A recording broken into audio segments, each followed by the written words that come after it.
जैसा नक्सली कहते हैं कि उनके शहीद स्मारक बनाए जाते हैं जो नक्सली मारे जाते हैं। ये शहीद स्मारक नक्सली नेता रमन्ना की है, उसके साथ कुछ और शहीद स्मारक हमें इस सफ़र पे देखने को मिले।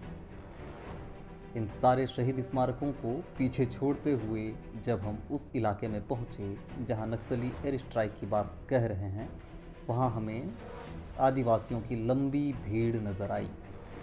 ये भीड़ हमें उस जगह को दिखा रही थी जिस जगह बमबारी किए जाने के दावे नक्सली अपने प्रेस नोट में कर रहे हैं।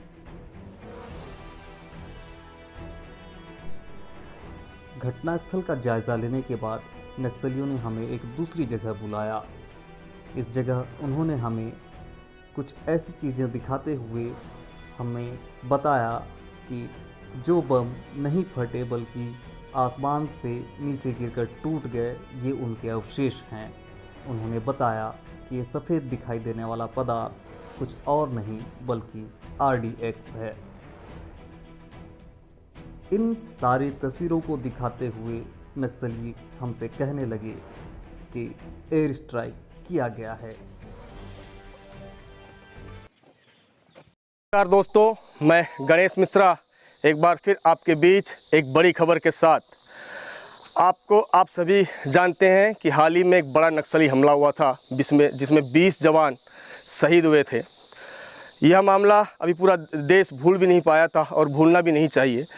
और ठीक इसके कुछ ही दिन बाद अब एक बड़ा मामला निकलकर सामने आया है। माओवादियों ने भारत सरकार पर, उनके ठिकानों पर एक बड़ा हमला करने का आरोप लगाया है। माओवादियों का आरोप है कि सरकार ने उनके ठिकानों पर एयर स्ट्राइक किया है और करीब 10 बम गिराए थे। हालांकि इस हमले में किसी तरह के कोई नुकसान नहीं हुआ है। और इस समय हम मौजूद हैं बोटे लंका के उस जगह पर जहां पर माओवादियों द्वारा जो जगह बताया गया है, जहां पर एयर स्ट्राइक करने की बात कही गई है। यहाँ हमने देखा है कि बमों के जो निशान पाए गए हैं, कुछ अवशेष भी पाए गए हैं।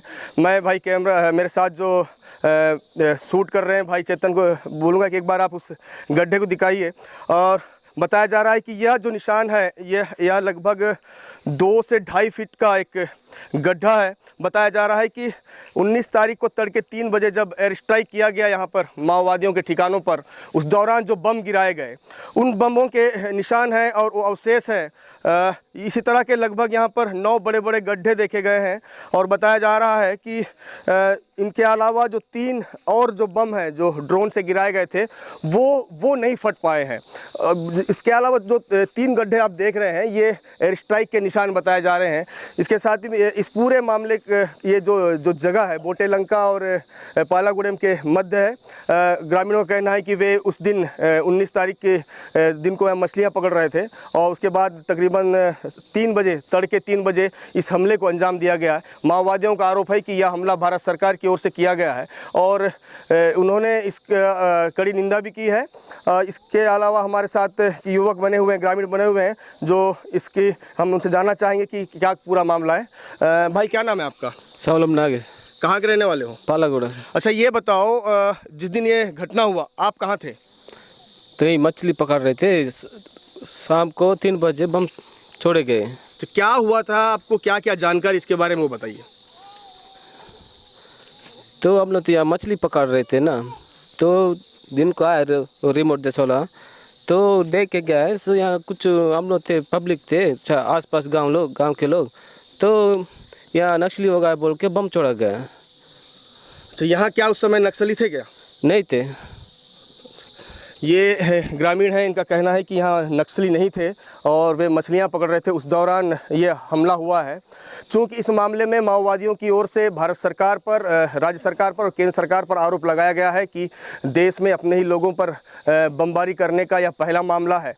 इसके अलावा इस पूरे मामले में बस्तर IG P सुंदरराज ने इस मामले को लेकर खंडन जरूर किया। उनका कहना है कि इसमें उनकी ओर से कोई हमला नहीं किया गया है और किसी तरह के एयर स्ट्राइक को अंजाम नहीं दिया गया है। हालांकि यह मामला भी जांच का विषय है। अब देखना यह होगा कि भारत सरकार और राज्य सरकार इस पूरे मामले में क्या संज्ञान लेता है और अपनी ओर से क्या बयान जारी करता है। इसके पहले हमने आपको उस जगह की तस्वीरें दिखाई थी जहां पर माओवादियों ने ये दावा किया था कि उन पर ड्रोन से हमला किया गया था और बमबारी की गई थी। और वहाँ आपने देखा कि जो बमबारी हुए थे उसके कुछ कल पुर्जे भी मिले थे और बड़े बड़े गड्ढे भी नज़र आए थे। और इस वक्त तकरीबन 8:30 बज रहे हैं और हम उसी जगह पे हैं जहाँ पर बमबारी हुई थी, उससे कुछ दूर है। और आपको मैं दिखाना चाहूँ कि ये ठीक मेरे पीछे में एक ड्रोन है और ये बताया जा रहा है कि इस ड्रोन को उस बमबारी के बाद माओवादियों की टोह लेने के लिए भेजा गया था और ये जानने की कोशिश की गई थी कि बमबारी में उनके द्वारा जो बमबारी की गई थी उसमें माओवादियों को क्या नुकसान हुआ। परंतु माओवादियों का ये दावा है कि माओवादियों ने उस ड्रोन को उन ड्रोन को मार गिराया है जो उनकी टोह लेने आया था। और अब माओवादियों का ये कहना है कि 3 ड्रोन माओवादियों ने मार गिराए हैं जो उस घटना के बाद इस पूरे मामले की टोह लेने आया हुआ था। ये आप देख सकते हैं, ये एक बहुत बड़ा ड्रोन है। इसकी हाइट लगभग 5 फीट के आसपास की है। और इस पूरे मामले में टेक्निकल जानकारी हम जानना चाहेंगे। हम मेरे साथ भाई मुकेश चंद्राकर जी हैं, मैं उनको बुलाना चाहूँगा, उनसे बात करूँगा कि क्या इस ड्रोन के बारे में आप क्या जान के रख पा रहे हैं। देखिए, जिस तरीके से विशेषज्ञों का अनुमान आया है, ड्रोन का फ़ोटो और वीडियो जो माओवादी संगठन द्वारा जारी किया गया था, उनका ये कहना था कि ये जो ड्रोन है ये असेंबल्ड ड्रोन है। दरअसल ये जो बैटरी आप देख रहे हैं ये बैटरी है और ठीक इसी तरह की दूसरी बैटरी इस तरफ पे लगी हुई थी। 2 और जो ड्रोन हैं जो हमारे पास उपलब्ध नहीं हो पाए हैं इस तरफ पे लगी हुई थी। ये असेंबल्ड ड्रोन है और 20 मिनट तक ये हवा में रह सकते हैं या फिर आसमान का सफ़र कर सकते हैं। इसके अलावा एक चीज़ और गणेश जी मैं आपको बताना चाहूँगा, वो ये कि लगातार ये कहा जा रहा था कि ये जो ड्रोन है, जो तस्वीरें और वीडियोग्राफ्स माओवादी संगठन द्वारा जारी किए गए थे उसमें किसी तरह का कोई नुकसान नहीं है, ऐसा पुलिस और प्रशासन या फिर सरकार की तरफ से, लोगों की तरफ से कहा जा रहा था कि ड्रोन बिल्कुल सेफ है या सुरक्षित है। लेकिन आप देख सकते हैं ये जो ड्रोन है कई जगह से टूटा फूटा हुआ है और इसके लैंडिंग का जो जगह होता है ये भी पूरी तरह से टूट चुका है। आप यदि पीछे तरफ देखेंगे सारे के सारे टूट चुके हैं। और वीडियो और फोटो में जब हम देख रहे थे इसकी हाइट बड़ी छोटी सी लग रही थी, मगर जब हम यहाँ पे आए तो समझ आ रहा है कि इसकी हाइट कितनी है और ये कितना बड़ा ड्रोन है। बिल्कुल मुकेश जी, माओवादियों द्वारा जब यह आरोप लगाया गया कि उनके ठिकानों पर एयर स्ट्राइक हुआ है, उसके बाद बस्तर के आईजी सुंदरराज ने इसका खंडन करते हुए कहा कि उनकी ओर से या सरकार की ओर से ऐसा कोई कदम नहीं उठाया गया है और ना ही माओवादियों के ऊपर ऐसे एयर स्ट्राइक किए गए हैं और ना ही ऐसे कोई हमले किए गए हैं। बावजूद अब माओवादियों ने एक नया सबूत पेश किया है जिसमें एक ड्रोन जो है जिसे उन्होंने मार गिराया है। उनका कहना है कि यह ड्रोन उस घटना के बाद उस घटनास्थल की टोह लेने आया हुआ था।